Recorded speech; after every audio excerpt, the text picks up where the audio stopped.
പാതയാണ് കേട്ടോ. നോക്കൂ എത്ര മോശമാണ് ഈ നടപ്പാത. നോക്കൂ വയസ്സായിട്ടുള്ള ആൾക്കാർ തൊട്ടിട്ട് ഈ പറയുന്ന പോലെ കുട്ടികളടക്കം നടന്നു പോകുന്ന നടപ്പാത ഒരു ബ്രിക്ക് ഗെയിം പോലെയാണ് ഉണ്ടാക്കിയിട്ടുള്ളത്.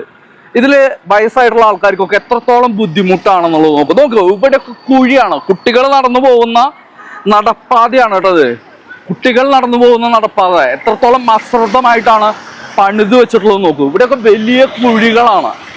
ഓക്കെ, അപ്പൊ കുട്ടികളുടെ ജീവന് പോലും സുരക്ഷിതമായിട്ടുള്ള, അതായത് സ്കൂളിന്റെ മുന്നിൽ പോലും അപകടങ്ങൾ ഉണ്ടാവുന്ന രീതിയിൽ നമ്മളിവിടെ ഹെൽമെറ്റിലും ബാക്കിൽ ഒരാളിരുന്ന് ഹെൽമെറ്റ് വെച്ചിട്ടില്ലെങ്കിലും ലൈസൻസ് ഇല്ലെങ്കിലും ഒക്കെ ഫൈൻ ഈടാക്കുന്ന MVD, ഇതിനൊന്നും തെറ്റല്ല പറയുന്നത്.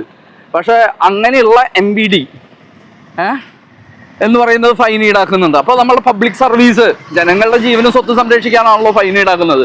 അപ്പൊ ഈ ജനങ്ങളുടെ ജീവനും ഇതിനുമൊക്കെ സംരക്ഷണം ഇല്ലാത്ത രീതിയിലുള്ള ഈ പബ്ലിക് സർവീസിന് ജനങ്ങൾ ആർക്ക് ഫൈൻ ഈടാക്കും? മുഹമ്മദ് റിയാസിനോ അല്ലെങ്കിൽ അദ്ദേഹത്തിന്റെ കീഴിൽ വരുന്ന തൃശ്ശൂർ വരുന്ന ഈ കോർപ്പറേഷനിൽ ഇതൊക്കെ പണിത് വെച്ചിട്ടുള്ള എംപ്ലോയീസിനോ ജനങ്ങൾ ആർക്ക് ഫൈൻ ഈടാക്കും?